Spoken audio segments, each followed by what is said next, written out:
Celebrity of the day में आज हम बात कर रहे हैं भारतीय टेनिस सर्किट के एक शानदार सितारे की, जिन्होंने दिग्गज लिएंडर पेस और महेश भूपति के विरासत को आगे बढ़ाया।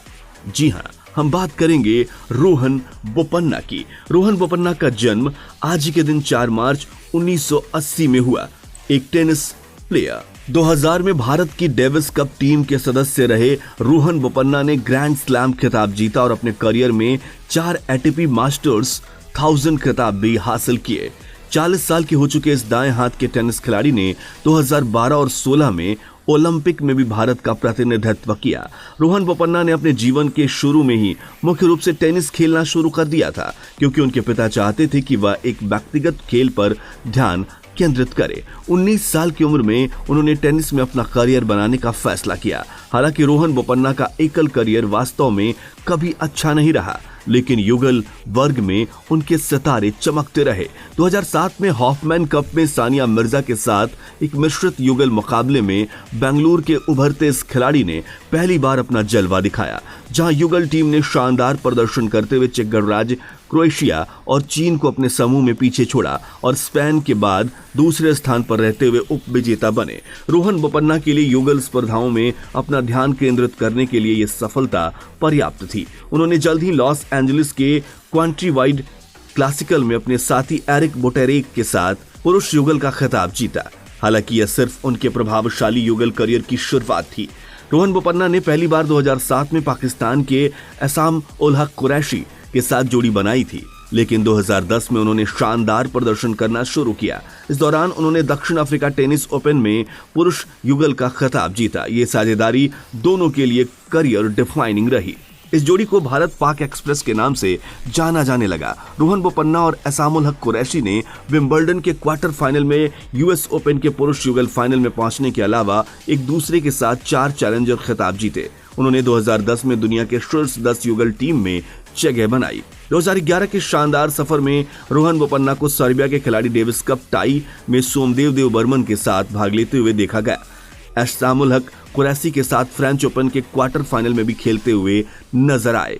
इसके बाद टेनिस खिलाड़ी ने 2012 ओलंपिक को ध्यान में रखते हुए हमवतन महेश भूपति के साथ जोड़ी बनाने का फैसला किया। हालांकि रोहन बोपन्ना और महेश भूपति लंदन खेलों में दूसरे दौर से आगे नहीं बढ़ सके, लेकिन उन्होंने इसके बाद सिंसिनाटी में एटीपी वर्ल्ड टूर्स मास्टर 1000 में पुरुषों के डबल्स के फाइनल में प्रवेश किया। कुछ महीनों बाद 2012 के पेरिस मास्टर्स कप पर भी कब्जा किया। अब तक भारतीय जोड़ी शानदार प्रदर्शन कर रही थी, लेकिन महेश भूपति के साथ नहीं, बल्कि किसी और जोड़ीदार के साथ। रोहन बोपन्ना को अपने करियर की सर्वश्रेष्ठ युगल रैंकिंग नंबर 3 हासिल हो चुकी थी। यह उपलब्धि उन्होंने फ्रांस के साथी इडोर्ड रोजर वेस्लिन के साथ 2013 के विंबलडन के सेमीफाइनल में पहुंचने के बाद मिली। रोहन बोपन्ना को करियर में अगली बड़ी उपलब्धि 2016 के ओलंपिक में मिली, जब रियो में पुरुष युगल अभियान खत्म हो जाने के बाद रोहन बोपन्ना मिश्रित युगल स्पर्धा में सानिया मिर्जा के साथ ओलंपिक पदक जीतने के करीब पहुंच गए थे। हालांकि ओलंपिक ड्रॉ के दौरान प्रभावशाली होने के बावजूद मिश्रित युगल जोड़ी सीधे सेटों में लूसी हेडेक और चेकेक स्टैपनिक की चेक गणराज्य की जोड़ी से कांस्य पदक के प्लेऑफ मैच हार गई। हालांकि एक और उपलब्धि रोहन बोपन्ना के लिए ओलंपिक निराशा को दूर करने के इंतजार में थी। भारतीय टेनिस खिलाड़ी ने फ्रेंच ओपन के लिए कनाडा के गैब्रिएला डाब्रोस्की के साथ जोड़ी बनाई और इससे पहले उन्होंने हमवतन जीवन नेदुनचेझियान के साथ चेन्नई ओपन के पुरुष युगल के खिताब के साथ 2017 की शुरुआत की।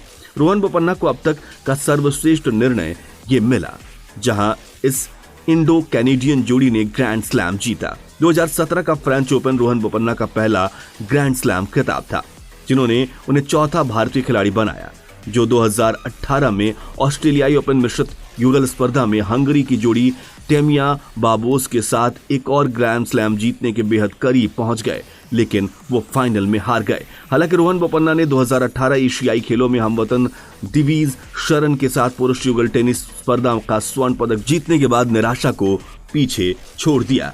हालांकि कंधे की चोट ने उन्हें पाकिस्तान के खिलाफ 2019 में भारत के डेविस कप के मुकाबले में बाहर करा दिया, लेकिन भारतीय टेनिस खिलाड़ी ने अगले साल मिले जुले प्रदर्शन के साथ शुरुआत की, जहां रोहन बोपन्ना ने वेस्ले कुलेहॉफ के साथ कतर ओपन का खिताब जीता। वहीं हमवतन अर्जुन कांधे के साथ उनकी साझेदारी टाटा ओपन महाराष्ट्र के शुरुआती दौर में समाप्त हो गई। रोहन बोपन्ना भी 2020 की शुरुआत में कनाडा के डेनिस शापोवालोव के साथ एटीपी रॉटरडैम इवेंट के सेमीफाइनल में पहुंच गए थे, लेकिन उनकी यह शानदार शुरुआत कोरोना वायरस महामारी के कारण टोक्यो ओलंपिक के दुर्भाग्यपूर्ण स्थगन की वजह से आगे तक नहीं जा सकी। एटीपी के साथ विश्व रैंकिंग में रोहन बोपन्ना भारत की सर्वश्रेष्ठ पदक की उम्मीद में है। हम उनके बर्थडे पर आज ये प्रार्थना करते हैं कि रोहन बोपन्ना उनकी उम्मीद पर खरे उतरे।